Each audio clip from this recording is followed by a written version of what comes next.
მოგესალმებით ძვირფასო მეგობრებო, ვიწყებთ მორიგ ვიდეოს, სადაც ვეცდებით რომ ვისაუბროთ სხვა რაზვოდკაზე, ეგრეთ წოდებულზე, ანუ მილგაყვანილობის სისტემებზე და ასევე, ასე ვთქვათ, ვეცდებით განვიხილოთ მისი დადებითი და უარყოფითი მხარეები.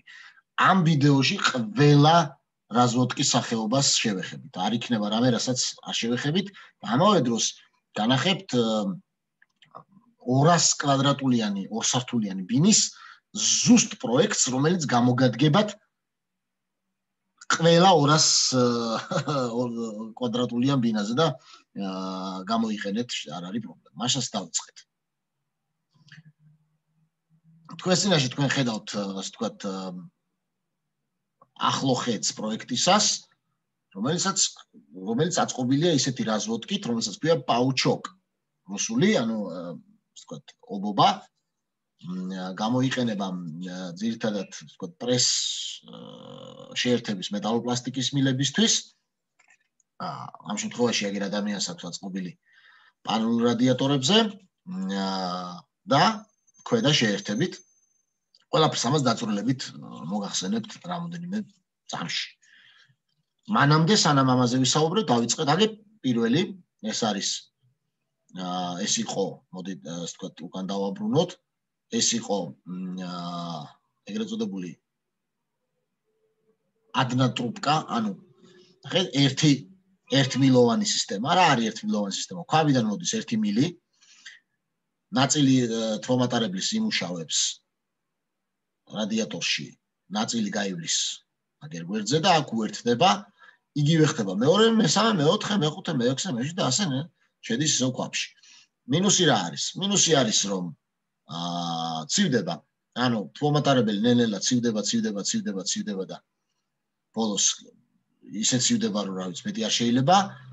ანუ აქ თუ მაგალითად 70 გრადუსიანი ტემპერატურის წყალი მივა, აქ მივა 40-იანი, ანუ ძალიან ცუდია და რადიატორების სიდიდეს უმატებენ ხოლმე, რომ როგორმე გაათბონ ესათვის სათავსი, რაც არ უნდა უცნაურად ჟღერდეს, ერთმილოვანი სისტემა უფრო ძვირი გამოდის, ვიდრე ორმილოვანი სისტემა. გავაგრძელეთ. ორმილოვანი სისტემა, ეგრეთ წოდებული ჩიხური, ეს არის აგერ მოდის, ხო, ნახეთ, 2 მილი გვაქვს, პადაჩა და აბრატკის, ეს არის ის ტიპიური სისტემა, რომელსაც თქვენ აწყობთ ხოლმე, დარწმუნებული ვარ და გინახავთ და დიდი შანსია, რომ სახშიც გქონდეთ. ანუ ოღონდ ამას ქვია მხრიანი, ანუ ორი მხარე აქვს, ერთი მხარე და მეორე მხარე, რაც ძალიან კარგია, ესეც უნდა იყოს. აქ ერთ მხარეზე რო წამოსულიყავი და წრე დაგვერტყა, ბოლო რადიატორებს წყალი არ მიუვიდო და აქ კი პირველი, მეორე, მესამე, მეოთხე, აგერ 4 რადიატორი ერთ მხარეს არის, 4 რადიატორი მეორე მხარეს არის. აქ ძალიან დიდი შანსია იმის, რომ უბრალოდ 100%-იანია შანსი იმის, რომ თუ სწორად დავაბალანსებთ, ყველა რადიატორს მიუვა ერთი ტემპერატურის წყალი და ერთი რაოდენობის წყალი, რაც აბსოლუტურ 100%-იან ეფექტურობას განაპირობებს სისტემისას.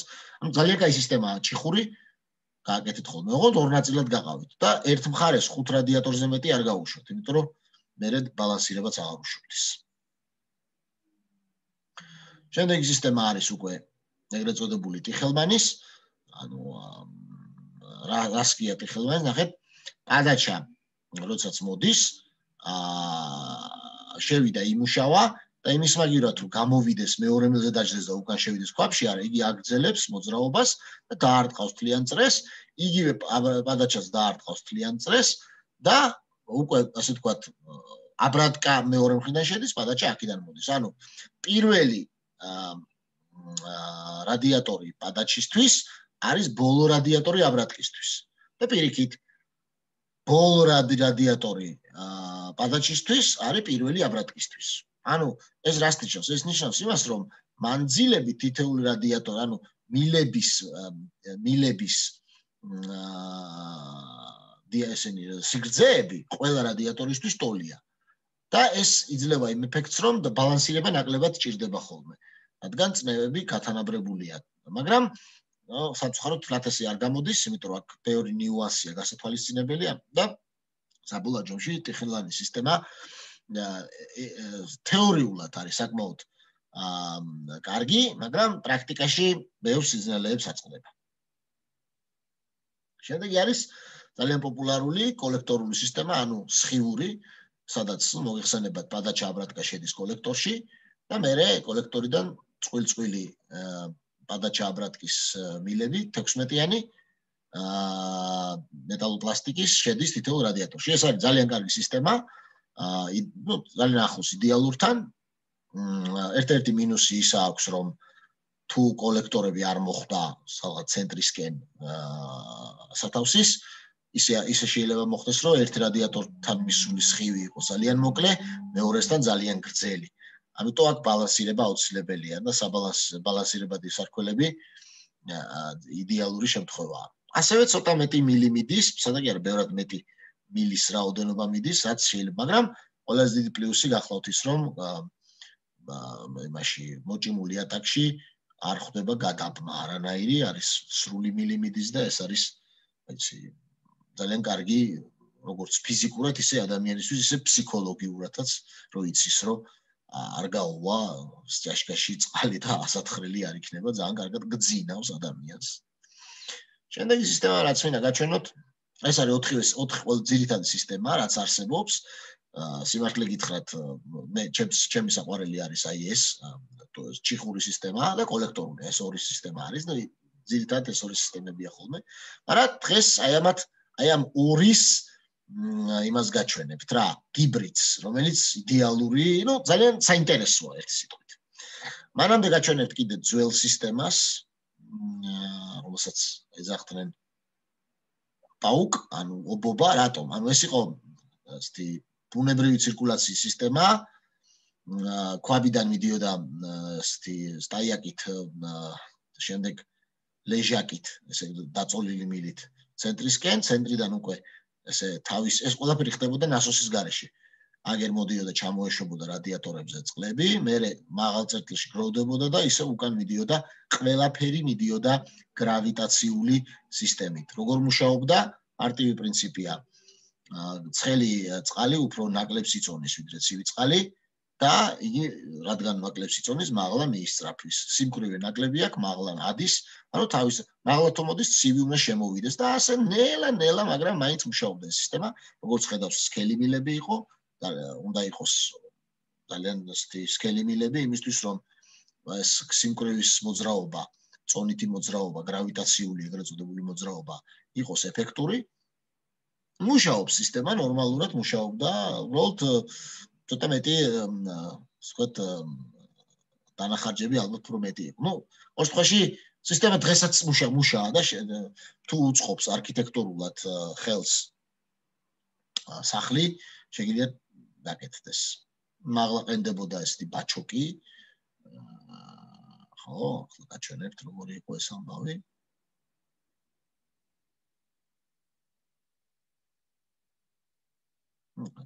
ზუსტად იგივეს ხაზავს. ესეთი ისა, წინაც გროვდებოდა წყალი და მერე ესე თავისი სამაციოკით მიდიოდა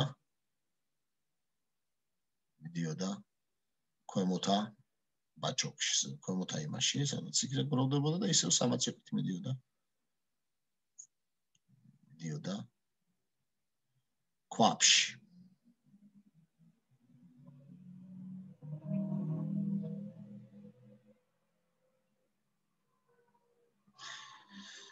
ცოტა გავს რაღაცით იმას ხო კოლექტორულს, მაგრამ აქ ნასოსი გვაქვს და დახურულია სისტემა, იქ ღია იყო სისტემა. ხო, ბატონო. მზესაც გავს, აგერ მზე გამოვიდა. იმიტომ ქვია სხიური, რომ სხივები აქვს, მზის სხივებს ადარებენ, ხო. აი ეს გამოიყურება რეალურ ცხოვრებაში, როგორც მოიხსენებათ.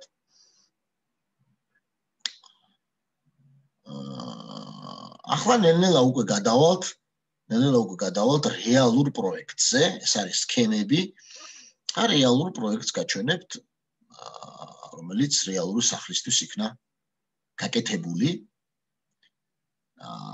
სწორედ აი ამ გიბრიდის საშუალებით, რასაც ქვია ჩიხური სისტემა და სხიური სისტემა ერთ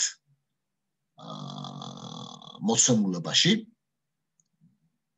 აი, ნახეთ, ეს არის ჩვენი სახლი. ჯერ ჩვეულებრივ ჩიხურ სისტემას გაჩვენებთ.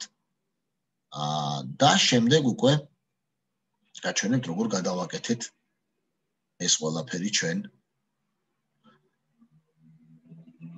ჰიბრიდული სისტემით, რასაც ქვია პაუჩოკი. აი, ასეთი სისტემაა, ხო? აი, ავიღოთ სახლი, სადაც არის აგერ ერთი მხარე, 1 2 3 4 5 რადიატორი, ნორმალური, არაფერი პრობლემა არ არის.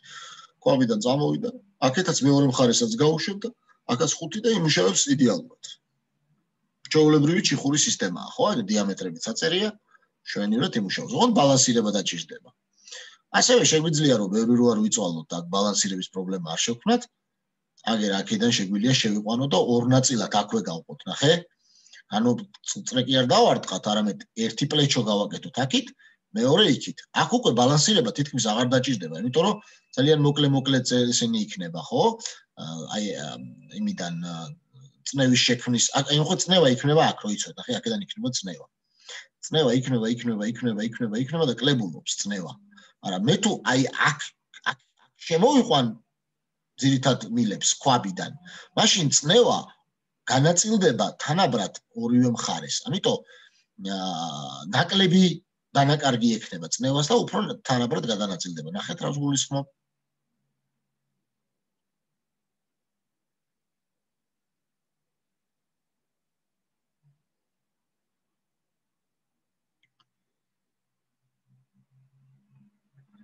ბალანსირება გვჭირდებაო, ორი ბატონო, აუცილებლად ეს არის ბალანსირებას გვაჩვენებდა. ხო, აი აქ ცოტა უჭირს, აი რადიატორს, ბოლო რადიატორს აუცილებლად გაუჭირს.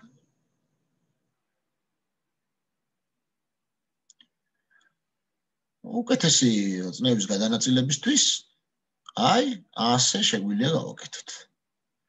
ნახეთ ახლა რა ხდება? აქ უკვე ბოლო რადიატორი არის ესეც და ესეც.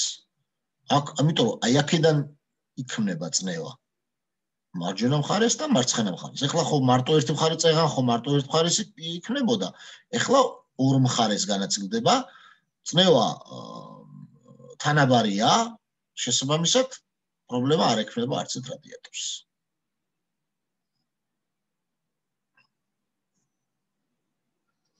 აი, ზუსტად მაგი გითხრა აგერ ავტორმა ვიდეოსამ.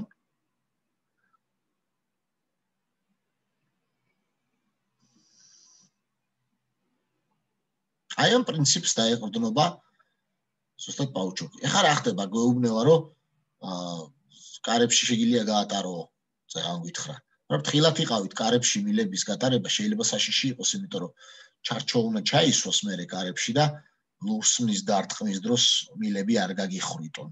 თხილად იყავით. აი 200 კვადრატულიანი ბინა, 100 მაღლა, 100 ქვემოთ, ტიპიური სახლი, მართკუთხა, სადაც ქვემოთ სართულზეა რადიატორები და თბილი იატაკი, ზემოთ სართულზე კი მხოლოდ რადიატორები. აბა მთლიანი პროექტი როგორ გამოიყურება, ვნახოთ. აი ამ ჰიბრიდული მოდელით ჩიხური სისტემისა და კოლექტორული სისტემის ნაჯვარი, აი როგორ იქნება, ვნახოთ.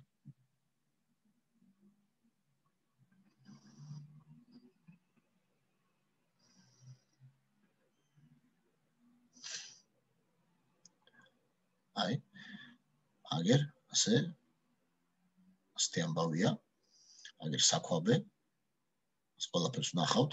აგერ არის უკვე ზეთხედი, აი აქ არის საქვაბე, შენ ხარ ჩემი ბატონი და რადიატორები, სხვა რამდენი რადიატორია. ხო, აი როგორ აი დავაყენეთ რადიატორები. ხა როგორ გავანაწილოთ?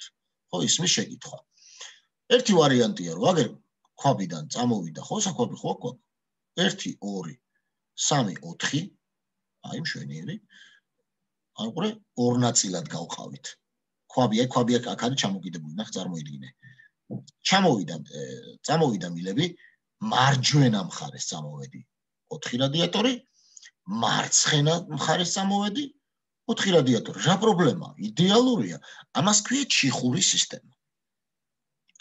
კლასიკური ჩიხური სისტემა. რა პრობლემა? არაფერი. დავაბალანსირებ, იმუშავებს იდეალურად. აი ორი ნაწილი. მე 4 რადიატორი. რა პრობლემა? არა ვიცი. პირველი და მეოთხე. დავაბალანსირებ ნორმალურად. მაგრამ შეგვიძლია ისე გავაკეთოთ, რომ კიდევ უფრო ეფექტური იყოს სისტემა? აბა ვნახოთ.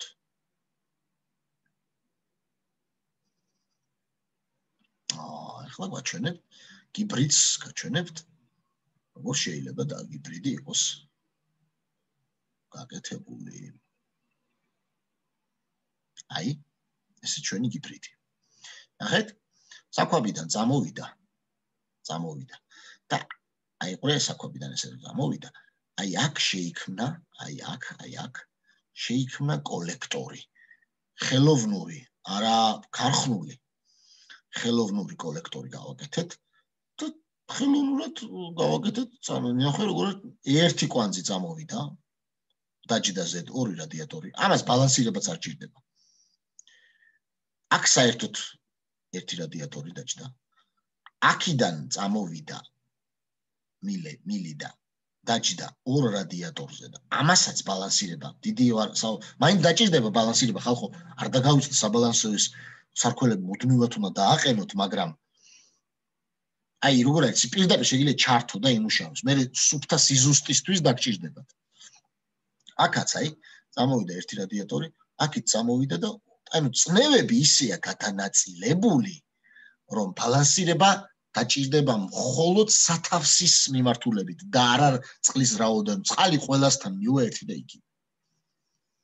უბრალოდ ზოგს მეტი ჭირდება წყალი, ზოგს ნაკლები, ამიტომ ბალანსირება მაინც დაგჭირდება, მაგრამ არც ერთი რადიატორი სულ არაფერი არ უქნათ, არ დარჩება ცივი. ეხლა აქ ამას მინუსი. მინუსი აქვს ის, რომ გადაბმებია ბევრის წიაშკაში. ანუ აუცილებლად უნდა მეტალოპლასტიკი გააკეთოთ, ხალხო, და ეს მეტალოპლასტიკი უნდა იყოს პრეს ფიტინგებზე. პრესი არის ძალიან მაღალი სანდოობის, ამიტომ წიაშკაში პრობლემა არ აქვს. პრეს ფიტინგი გააკეთეთ, კაი პრესით, კარგი პრესით. იმას ქენით, პრესებზე მე ვილაპარაკებ. საინტერესოა, სხვა პრესების ყველას ერთ და იგივე გონია, არა, სხვადასხვა პრესები არსებობს. მაგაზე მე ვისაუბრებ, მაგრამ პრეს ფიტინგებით აუცილებლად მეტალოპლასტიკზე. ხა დიამეტრებს გაჩვენებთ. ნუ ჯერ პრინციპსაც გაჩვენებთ ახლა, ხო, აი ნახეთ. პრინციპი როგორ არის, კიდევ ერთხელ მიმეორებ. როგორ იქნება პრინციპი? აი, კოლექტორი გავაკეთეთ მანდ, ხელოვნური კოლექტორი.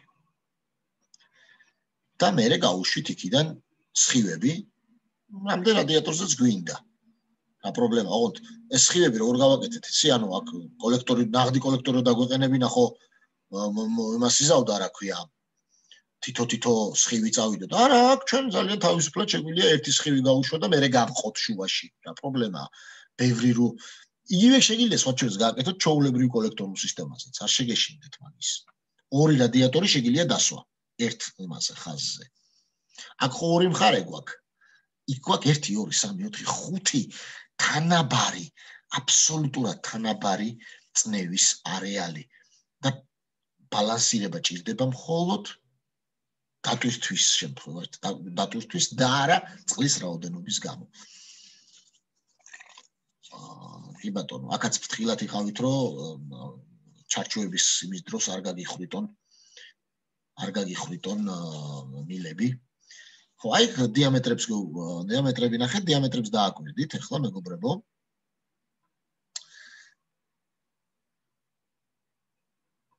დიამეტრებს დააკვირდით, ხო, აი 26-იანია, აი ეს ნაწილია 26, მეტალოპლასტიკს ვსაუბრობ, 26-იანი, ანუ დიუმიანი, უხეშად, რა თქმა უნდა, პლასტიკატებზე არ ამბობენ ნემეებს, ხო, უსლოვნე დიამეტრებს, მაგრამ 26-იანია ესა. ეხლა ვნახოთ, აი იქამდე აი ამ ნაწილებში რა დიამეტრებით შემოდის, ნახოთ. მაგდია აქ 20-იანებით გადავიდა, ანუ მეტალოპლასტიკი 20-იანი. პოლიპროპილენში არ აგერიოთ. პოლიპროპილენი არ არის იგივე, 1 უნდა აიღოთ. ეს მეტალოპლასტიკია და საერთოდ პოლიპროპილენს ამ სისტემაში არაფერია საქმე, შეეშვით. და მე 16-იანებით მიდის უკვე საკითხაო რადიატორთან, რა თქმა უნდა. ეს შვენიერი სისტემა. ახლა გაჩვენებთ მთლიან საკვებს. საქვაბე როგორ გამოიყურება, აქ შეიძლება დააპაუზოთ მე ვიდეო და თითეული ნაწილი ნახოთ რეებია. ეს მთელი პროექტია რა, რო იცოდეთ. შეიძლება გამოიყენოთ მუშა აბსოლუტურად იდეალური პროექტია. და აი მთელი სისტემა აგერ არის. ამ შემთხვევაში გვაქვს აი ქვაბი, ნახეთ. Первично вторичные кольца, აი, პირველადი მეორადი რკალები, რამდენი ვისაუბრეთ ამაზე, აი ეს ატრიალებს ქვაბი. ეს არის ნახე თავისი ნასოსი, აქ შიგნით ხო აქ ქვაბში ნასოსი, აქ სამი ნასოსია სისტემაში, ერთი ქვაბში, ერთი რადიატორებზე, ერთი თბილი ატაკზე. წამოვიდა. ეს უკვე ნახეთ, ეს 28-იანიაო, ოღონდ ნერჟავეიკა.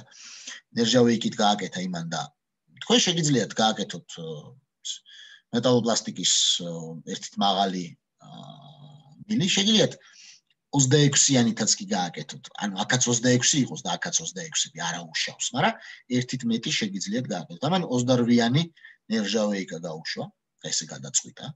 მან თქვენ შეგიძლიათ აი აქამდე შეგიძლიათ პოლიპროპილენით მიიყვანოთ 32-იანით მაგალითად ან 40-იანით ესე შესაძლებელია. თუ გადაწყვიტეთ. მე 26-იანებით წავიდა და ავიდა უკვე პირველ სართულზე და მეორე სართულზე.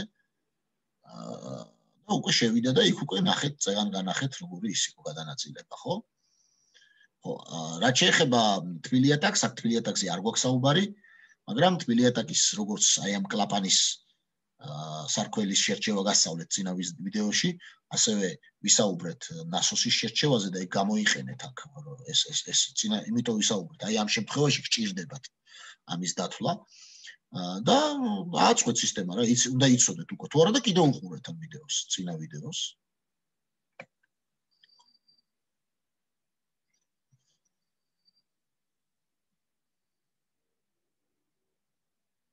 მართლა იმას გავს, იცი? ობობის ქსელს გავს ობობას.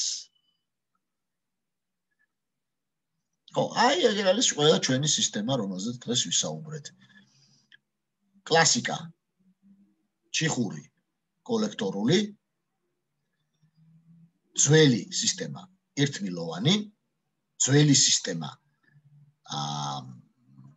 კლასიკური ბუნებრივი ცირკულაციის, ტიხელმანის სისტემა და ჰიბრიდი კოლექტორულისა და იმის რა ქვია ჩიხურის, რომელიც არის ჩიხურ იმიანი ხო, კოლექტორული, ანუ ესეთი თანამედროვე ობობა. აი, ყველაფერი ვნახეთ. მეტი არ არსებობს ბუნებაში. რო იცოდეთ მეგობრებო, ეს არის სულ ყველა რაც კი ბუნებაში ოდესმე არსებობს რაზოტკის სისტემები. აი, სულ ესეა, ნახე, ეს რამდენი პროექტია უკვე ადამიანს ასე აწყობილი და იდეალურად მუშაობს. არ შეგეშინდეთ.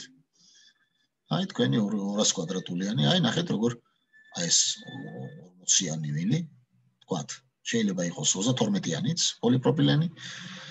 შემოდის და მეტალოპლასტიკზე გადადის, ან შეგიძლიათ პირდაპირ მეტალოპლასტიკის 32-იანი შემოიყვანოთ და გადახვიდეთ და აწყოთ აგერ ორ სართულზე ავიდა ადამიანი და რამდენი რადიატორია? 8, 16 რადიატორი ააწყო. შენივრად ლამაზად გხდათ.